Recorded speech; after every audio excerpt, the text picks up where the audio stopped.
mic before I get through. When it's the word.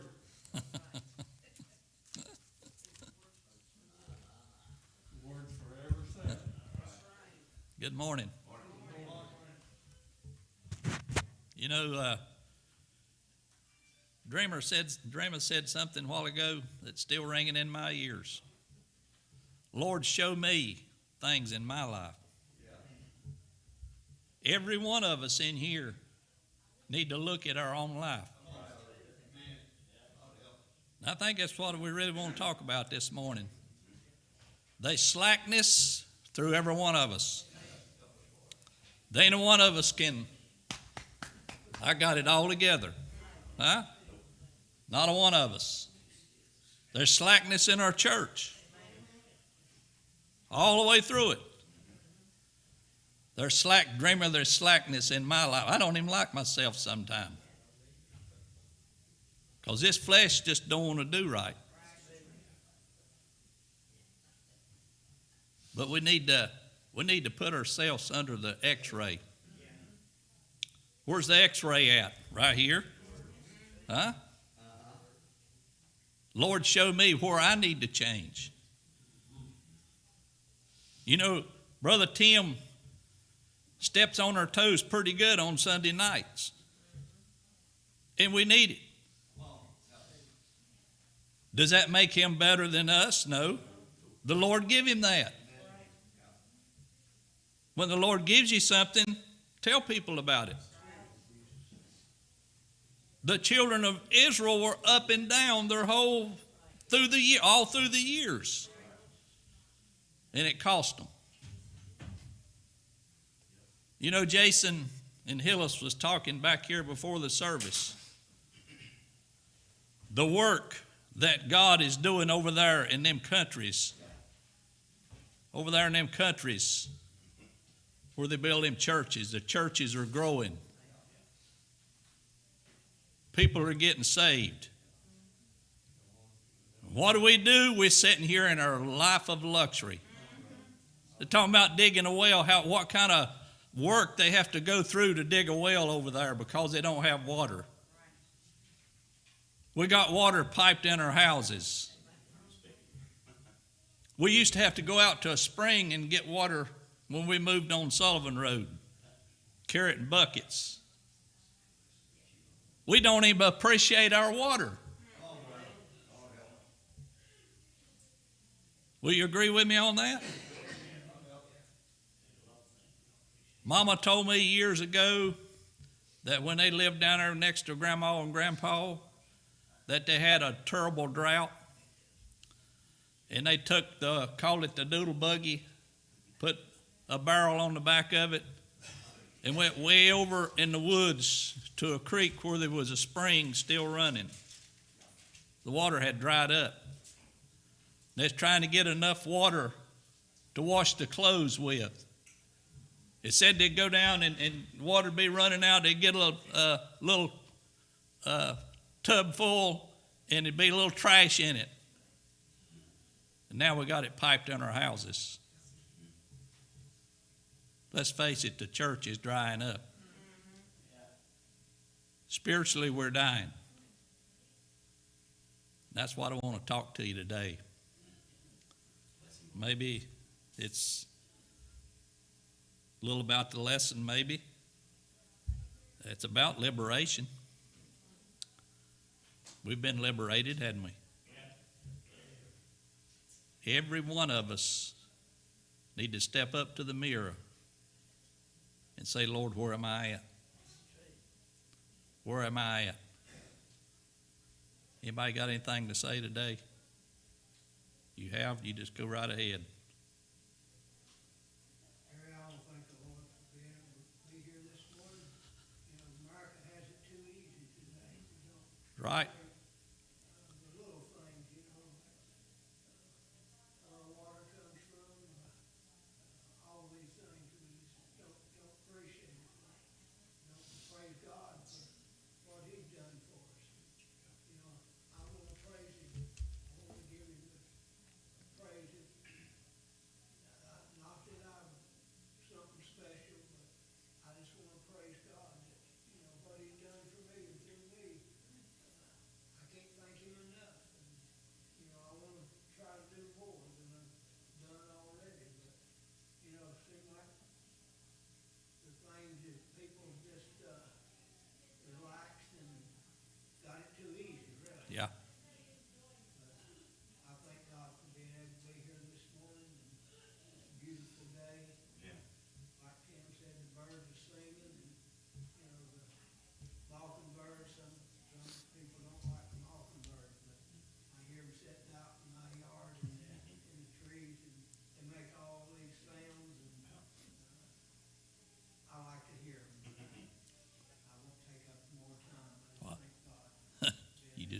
you go right ahead. I appreciate that. You know, I sat down this morning and I prayed over this lesson that God give me words to say. And as I look out, if you're watching by internet, I look out and the oldest people in church were here before the church started. Where in the world is the young people? Where's the rest of them at? You'll find a person where their heart's at. Huh? You'll find a person where if they love the Lord, they'll be in church. That right? You know, Brian said something Wednesday night. He said they'll come in at 11:15. Well, I'm here. Think nothing about it. But yet they can get to work at 6 o'clock in the morning. You know, I'll say another thing too. You know, a lot of the churches don't preach Christ and the blood. I heard Jeffries. I was watching him this morning. He said he turned a preacher on his years ago. That was a liberal preacher, and he didn't believe that Christ was coming back. He didn't believe in all these things, but come down to it, he said you had to have Christ in your heart. But you know, I don't understand how a preacher can get up and preach and deceive the people like that, young people. That's one thing that's happened to our young people. Church is not preaching the word. A lot of them. yeah. That's all I'm going to say. Well, I'll tell you what they are. They're hirelings. They preach for money. Like that one preacher said, he's leaving the church, going to a bigger church, and he told him, he said, well, you got to go where the money's at. Really? That's sad, ain't it? One of them said here one day that this woman said, boy, I like the early service. She said, I can go to the early service, then it don't mess up the rest of my day. I'd be afraid to say that. Huh? I'd be afraid to say that. There ain't nothing going to mess up my day being here on, this is the Lord's day. It's not a worldly day out in the world doing things. It's the Lord's day. You know what I done on 10 o'clock on Sunday morning when I was in the world?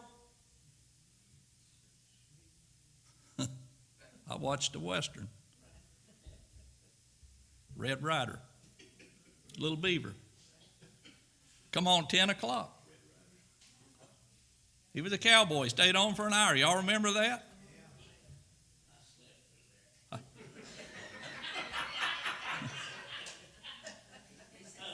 Brother Lawrence, I'm afraid a lot of them's laying home asleep this morning. I hope you're listening by internet. Maybe you're sitting there and you say, well, I ain't got ready to go to church yet. God help you. Church starts at 10 o'clock. Where's people's heart at? You know, I remember years ago, Craig Edwards used to come on radio from Salisbury. He said, I preached to the people. The way they lived, I preached it to them. And he said, they never changed, Shelby, they never changed. He said, I'd preach it to them. And he said, one day the Lord spoke to me, Tim. And he said, they'll never change till they fall in love with me. You know what's wrong with people?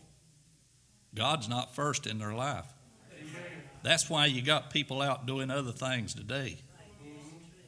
God is not first in their life. What if you seen me come walking in at 11:15? Say, something's happened to Jerry this morning. You know why I'm here church time? Because my heart is here to be in it. Does that make me better than them or anybody else? No, I have weaknesses and failures too. We need a change. Our church needs a change. God help us. Somebody else. I'm going to read. We're in John 8, 31 through 38. Verse 31, then said Jesus to those Jews which believed on him, if you continue. Now they had a problem with that. These people that come down here to the altar and they get up praising the Lord, and I've seen it many, many times. One of them back here in the prayer room one day said, I'm going to give the devil a black eye. Well, he got both of his eyes black. He said, if you continue in my word, then you are what? My disciples indeed. You know, a lot of people that started running. Boy, they're running with the Lord. They'd be on fire for the Lord for a little while. Next thing you know, you catch one of them out somewhere drinking a beer or something. Cussing. Shelby, they go right back to where they was at before. He said, continue in my word. Then you are my disciples indeed. And ye shall what? Know the truth. And what? The truth shall make you free. The truth is what set me free, Tim. It wasn't the preacher. It's not people telling you about Christ. Yeah, that's important. They need to tell you about it. But it's the truth. You have to accept the word. They answered him, we be Abraham's seed. And listen to this, and were never in bondage to any man. Boy, that's about like the world today, ain't it? Why? What do I need to be saved from? I'm a good person. I help people. Ain't that about the way a lot of people are? What do I need to be set free from? The Bible says all have sinned, hadn't it? All have sinned and failed and come short. We be Abraham's seed. And we were never in bondage to any man. How sayest thou, ye shall be made free? Because we're under the bondage of sin. We're bound by our sin. If a person says he has no sin, he's a liar, ain't he? Huh? Ain't that about right? Jesus answered them, verily, verily, I say unto you, whosoever committeth sin is a servant of what? Sin. If you sin, you're going to be following sinful things. The more of it you get, the more you want. Verse 35, and the servant abideth not in the house forever, but the son abideth what? Forever. And I like verse 36. This one just jumps off the page at you, don't it? If the Son therefore shall make you free, what? Ye shall what? Be free indeed. We're now no longer under the bondage of sin. But I got news for you. We're still in a body of flesh. And this flesh just always don't want to do right. You know, the worst thing of our flesh is sticking right here in our mouth. We can say things right quick that God ain't pleased with. That right? Verse 37, I know that ye are Abraham's seed, but ye seek to kill me, because my word hath no what? The word has no place in our country anymore. They've completely taken it out of our schools. And look what kind of people we're raising now. We got heathen kids. That's sad, ain't it? Heathen kids. Ungodly. Killing one another. Teenage kids are out here carrying guns, shooting people. Just shooting in cars, shooting in houses every day. What happened?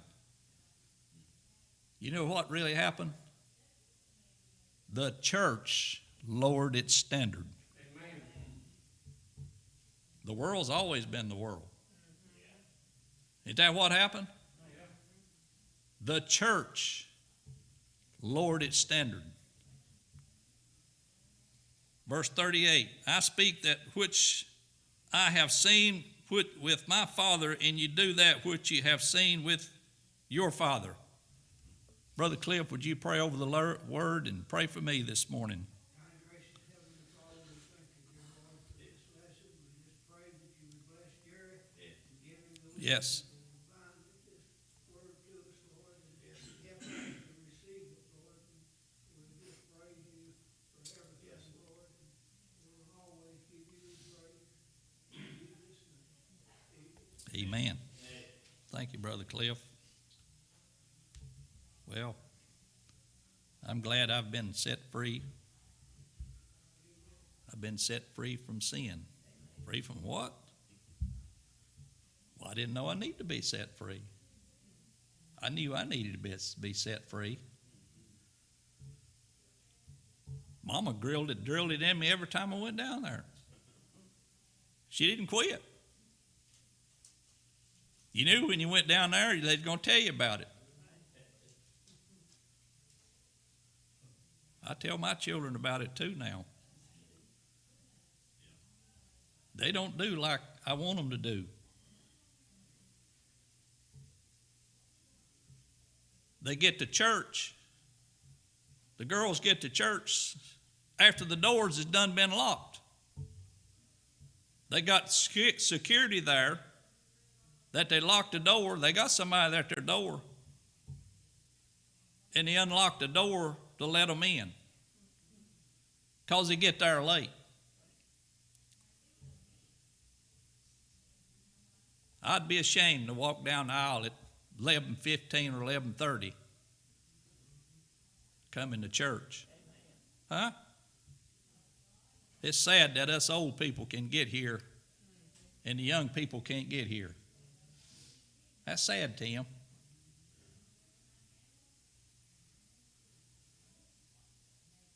We've been liberated. The title says Experiencing Liberation. We've been liberated from what? From sin. You know, the Jews, they celebrate Passover.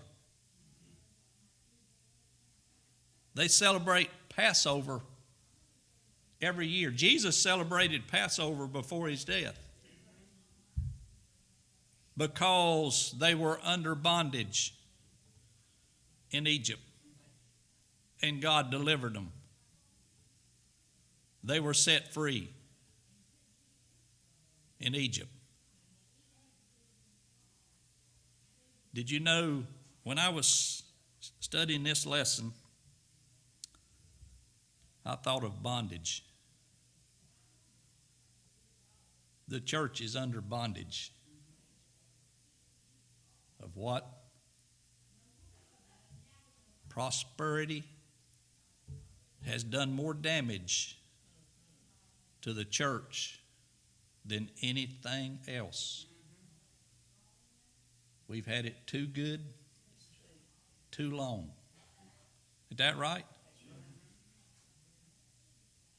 You go down the list: entertainment, pleasures, sports, You go down the list. We're in competition with all that. Did you know that there's 189 hours in a week? 24 hours in a day. 7 times 24 is 189. Did you know that people can't give the Lord 2 hours out of those 89 hours? They can't give the Lord 2 hours on the Lord's day. They got something else to do. My girls, they're either at the beach or they're at the mountains. I tell them about it too. You know my trip, the last trip to the beach, when them 4 or 5 women got on the elevator, just about naked, water running off of them, I grabbed up my little dog Bell at 6 o'clock on Sunday morning. I said, let's go. I got out of there. That old beach. I got out of there and I ain't been back since. Is it a sin to go there? No. It's not a sin. Prosperity. Did you know we are the most prosperous, we have been the most prosperous nation on earth? God has given us the best of everything, and we've abused it. And the more we've got, the weaker the church has got. It's gotten weaker. We are people that like to be entertained. Did you know, I saw where these Elvis impersonators were coming to Lexington. I don't know if y'all heard about it. Did y'all hear about it? They were coming from all around. They were going to be in the Civic Center over there at Lexington. And it was going to charge $20 to $45 a seat to see an impersonator. The man's been dead since 1977. When he died, he had 14 drugs in his body. You know what else they said? There was going to be other things around the city, and you could get a ticket. We're an entertainment people. We want to be entertained. You could get a ticket to all these other facilities for $200 a piece to see these impersonators. God help us. No wonder. Hey, a lot of these are church people. Hilla said something this morning. There's people sitting on the church pews that are not right. Amen. I was talking to Crystal. Paul McCartney is coming to Winston-Salem May the 21st. You know who Paul McCartney is? He was one of the Beatles. He's the only one left. She said her husband bought tickets. I said, you mean you going to see a person that they boasted about being more popular than Jesus? I looked it up. You know how much their tickets are? You can't even get one under $100 a piece. You know how much a front row seats cost? $7,500 a piece. And you got to buy 2 to 4 tickets. And they'll fill that place up. And a lot of them are probably church people. You know how much and I looked it up. I said, I'm curious to see how much this entertainment, as they call it, is going to cost people. You can get a backstage pass for over $1,000 to see Paul McCartney. And you got to buy 2 to 4 tickets. God help us. The church has got so lukewarm till people are not even getting saved anymore. Am I right? How many times have we seen somebody down here weeping and crying and getting up praising the Lord? I remember the day I got down right here, Tim, May the 25th, 1986. And I'd guess the time, and I'd come within 5 minutes. It was probably about 12:15, because that's when Hillis usually stops. Brother Lawrence, I couldn't take it no more. I didn't need Red Ryder anymore. You're right, Dreamer. Every one of us need to take a look at our own lives. Lord, show me in my life where I need to get my life straight. We're in bondage. We're in bondage to pleasures of this world. We can't get enough of it. Did you know, me and my wife, we finally started out in tents, and we ended up with a camper, had everything on it, even had a hot water heater, Shelby, and I was sitting on a Coca-Cola crate right down in front of us, down on the side of the trailer one day, and I couldn't get the thing to light, and all at once, that thing lit, and a ball of fire come out in my face. It knocked me off on the ground. It scared me so bad, it took off the hair up around here. But what I'm getting ready to tell you, every other week, we hooked up to that thing and took off somewhere. We were pleasure seeking. You'll find people where their heart's at. Is that right?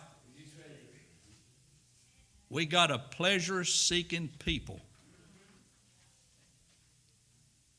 You don't see them every week. They're gone off somewhere. I'll tell you one thing, Jerry's going to be in the church. Mama died at 7 o'clock on Sunday morning. They come in there and they picked that little body up, what was left. They put her on a stretcher. They rolled her out. And I looked at Kenneth. I said, I'm going to church. I want to tell you something. That don't make me better than you or anybody else. But my heart's desire is to be in church. The church is in competition. It's under bondage with these things of the world, the pleasure seekers. Sports. The church is in competition with sports. The Lord's Day. What if I didn't show up one Sunday? Shelby, somebody said, where's Jerry at? Well, his son, Gage, is in a big tennis match. He plays tennis. I'd be ashamed to come to church the next day. Go where your heart's at. Look at your own self. Take an x-ray. I'll be thinking about that rest of the week, Dreamer. You know what I'll do? I'll be looking at my own self.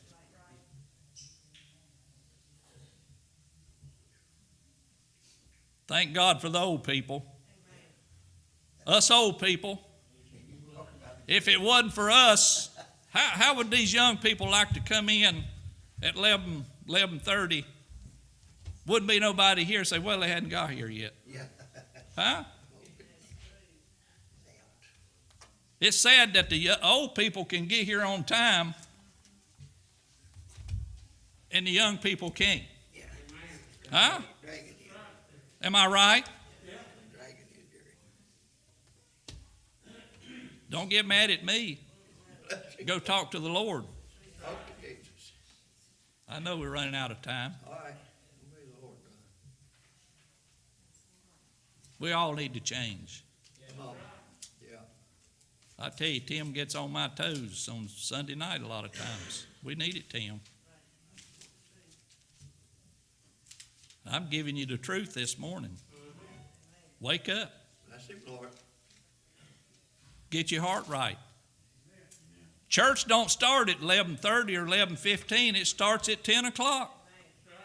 189 hours in a week, and people can't give the Lord 2 hours a week. God help us. You say, boy, you meddling this morning. Bless him, Lord. Let me tell you something. I got over this Bible, and I prayed over this morning. The church is slack. Come on, brother. We've become a slack people. We've become lukewarm, really. Let's face it. We're a lukewarm people. I'm giving you the truth this morning. You know what the truth will do? It'll set you free. Yeah. Ain't that what the Word said this morning? Make you